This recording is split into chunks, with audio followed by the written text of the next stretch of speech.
여기서부터 잘하고 있나? 시작해요? 여기는 잘하고 있나? 내가 잘하고 있나? 뛰어나요. 코로나. 오늘 주제는 코로나 19 잘하고 있나? 여기서부터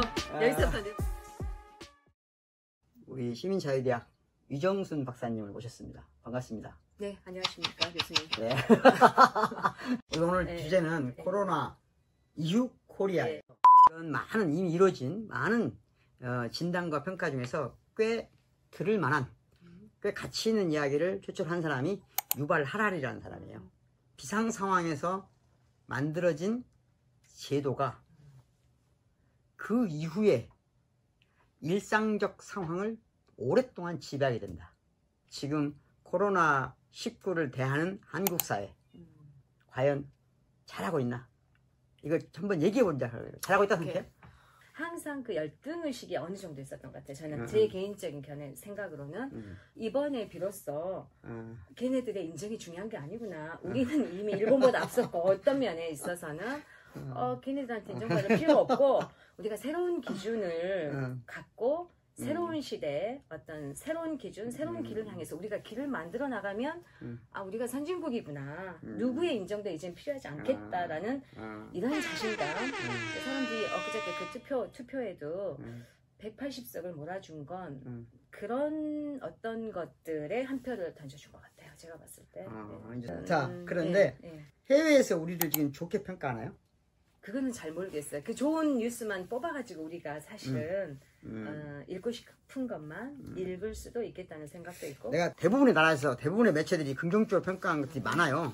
많은데 스페인 최대 일간지 엘파이스에서 이렇게 소개했어요. 한국은 어떤 군대도 없이 지구 전체를 점령한 나라가 된다. 이게 무슨 말이냐면 문화적으로 전 지구에 영향을 미치고 있다. 그런데 한국은 가장 그 어떤 나라냐? 투명하고 트랜스페런시라고 강경화 장관이 BBC 인터뷰에서 그 좋은 발음을 얘기했어요. 그 다음에 명확하다. 그 다음에 적절하다. 뭐가 투명하다는 거예요? 정권이 가져야 될 여러 가지 부담을 감수하고서라도 일단 사실대로 알렸다. 정보를 완전 공개한다는 뜻이에요. 그래서 공정성, 공공성에 뿌리가 공개성이 있다. 이게 철학자 칸트가 한 말이거든요. 칸트가. 그래서 공개성. 두 번째가 이제 명확하다는 거거든요. 이게 명확하다는 건 뭐예요? 정부가 무엇을 하고 있고 무엇을 원하는지 시민들한테 또는 관련자들한테 명확한 지시가 있다는 거죠. 명확한 요구가 있다는 거예요. 두 번째는 그 조치가 적절했다. 적절했다는 말은 참 어려운 말이죠. 그죠? 어려운 말이 내가 그랬다. 이렇게 긍정적으로 평가하는 경우가 되게 이런 게 있어요. 그러면 부정적으로 평가하는 데가 또 있어요. 있죠. 부정적으로 평가하는 것은 가장 대표적인 게 이제 프랑스 에제코라는 그 경제 잡지예요. 거기에 한국과 대만을 방역을 잘한 것은 인정하지만 이들 나라들이 아주 오래전에 이미 자유를 상실한 국가다. 자유가 없는 나라다. 저는 경로를 파악하기 위해서 그 개인의 자유권을 침해하는 거. 그렇죠. 앱으로 핸드폰에 깔고 추적하는 것이 과연 옳으냐 하는 것을 우리는 이 국난이 닥치면 전 국민이 하나가 돼야 되고 개인의 자유는 어느 정도 희생해야 된다는 게 사회적 합의였죠. 어떻게 보면 우리는. 근데 프랑스 사람들은 그 논쟁 중이야. 그럼 프랑스가 다 그러냐? 그건 아니에요. 그런 사람도 있다는 거지. 그렇죠. 그런 사람이 있다는 거지. 프랑스에. 그리고 우리도 한번 되돌아봐야 된다는 거죠. 어떤 면에서 사실. 어쨌든 그렇다면 중요한 건 그럴 것 같아요. 전 세계적으로 한국의 코로나와 총선까지 이 일련의 과정은 유럽 사람들이 보기엔 놀라운 사건이에요. 아주. 어떻게 저렇게 안정적으로 관리가 되지? 이게 가능하려면 다양한 역량이 있어, 국가가. 어떤 역량이 있을까요? 저는 이과생이라 깊은 생각은 못하지만 일단은 지금 유럽이나 지금 미국 같은 데에서는 좀 물질적으로도 부족하잖아요. 사실은 또 그러니까 첫 번째 여러 가지 역량이 있을까요? 우리 조금 전문적인 용어로 과학 기술 역량이 있겠잖아. 의생명 분야하고 IT 분야거든요. 네, 의생명 분야에서 우리나라 최고라고 하기는 좀 어렵죠. 최고의 기술국은 아니지만 최고의 기술을 활용하는 국가다. 활용국이다 이런 생각이 들었어요. 와우. 우리의 첫 번째 의료보험 체계. 의료보험 체계가 대한민국처럼 의료보험이 잘 돼 있는 나라가 전 세계 의료 접근성이 뛰어난 나라가 없어요. 저가로. 그러니까 의료보험 체계로 보면 독일이 제일 잘 돼 있어 사실은. 거기는 무료니까 완전 무료니까. 우리나라는 일단 가장 큰 장점이 뭐냐면 큰 돈이 안 든다는 거. 그렇죠. 미국이나 다른 데 첫째는 비해서는 미국하고 비교해서는 접근성이 대부분 의료 서비스의 접근 가능성이 아주 쉽죠. 아주 쉽다. 아주 쉽죠. 아주 쉽다. 예. 두 번째는 뭐냐면 의료 서비스가 약간 선진국에서 볼 때는 과잉 공급되고 있다는 느낌을 주는 측면이 있어요. 또 그 장비들이 개인 병원 단위에서 그렇게 많은 장비가 없거든요. 그럼요. 세계 어디에도 없어요. 그렇죠. 그리고 그게 그렇게 싼 가격으로 공급되는 그렇죠. 나라도 없어요. 맞아요. 그게 장점이라고 지금까지 생각하지 않았는데 이럴 때 굉장히 큰 장점이 된 거예요. 그래서 나는 이걸 최고의 기술을 최대로 활용하는 국가다. 그건 나만 쓰는 거니까 꼭 나중에 그 레퍼런스 해야 돼. 한 대가 쓰면. 그러니까 그게 IT 분야도 마찬가지예요. IT 최고 분야로 기술 갖고 있지 않아요. 특정 분야를 제외하고는. 그렇죠. 핵심 기술 핵심 다 로열티 주고 있어요. 핸드폰도 그런데 대한민국 사람처럼 IT 기술을 최고로 활용하는 나라는 없어요. 이런 위기 상황에서 우리가 그걸 가지고 있다는 건 놀랍다. 첫 번째 그런 생각이 들고. 두 번째 우리나라가 행정체계가 잘 돼 있냐? 잘 됐을 것 같아요? 이번에 보니까 공무원들이 우리는 그런 게 좀 있어요. 헌신. 한국이 위기관리 관련 행정 능력이 그렇죠. 최근에 급격하게 상승한 건 맞아요. 특히 이제 질병관리본부랑 관련해서 특히 그런 것 같고 다른 행정 분야가 지금 그 정도 수준에 와 있을 거라고 생각하면 큰 오산이에요. 이번에 그 질병관리본부 같은 경우도 이게 사람들이 평가가 좋은 이유가 이미 한번 우리 예행 연습을 했어요. 연습했고 메르스 때 한번 이미 한번 깨져가지고 그때 시스템을 정비하고 관련 법규를 정비를 해서 만약에 다음에 또 이런 사태가 발생하면 복잡한 어떤 결정 체계를 단순화시켜서 키트 같은 것도 만들어만 오면 허가를 내줄 테니까 해가지고 불가능하지 거의. 불가능. 기술력으로 24시간짜리 6시간으로 단축시킨 것도 대단했지만 이것을 바로 사용할 수 있게 허가를 내준 이 시스템을 구축해 놨다는 거.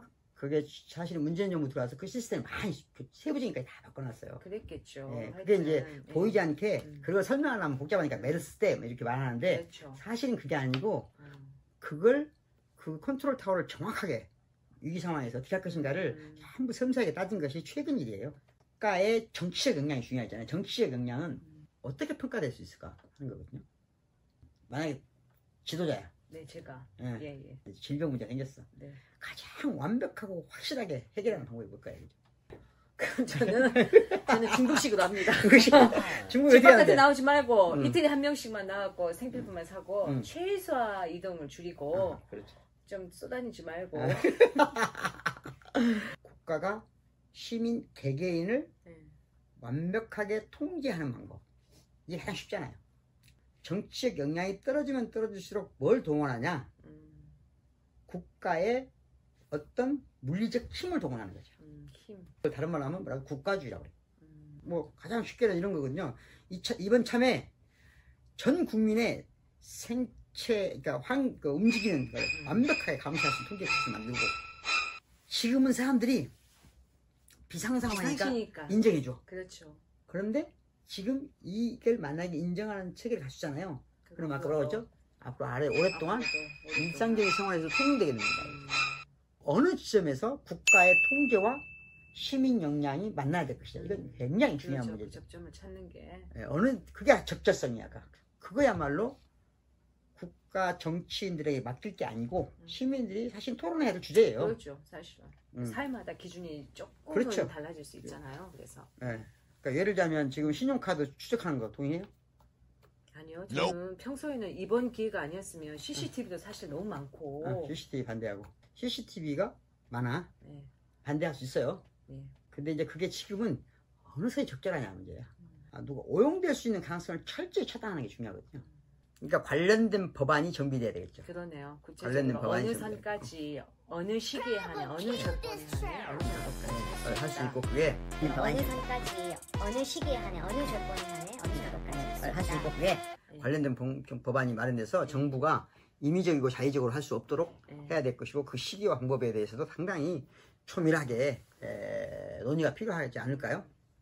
그런 논의가 쭉 있는 게 중요한 것이지 그렇죠. 무조건 선악의 문제는 아니라는 거죠. 네. 자, 어쨌든 이제 이런 많은 얘기를 했는데 네. 대한민국이 지금 현재 어째서 높은 평가를 받는다고 생각하냐면 아까 역량들, 예. 시민 역량, 과학기술 역량 또는 정치 역량, 행정 역량 이런 것들을 정치가 적절하게 잘 활용하고 있어. 활용해서 네. 구성하고 있다. 네.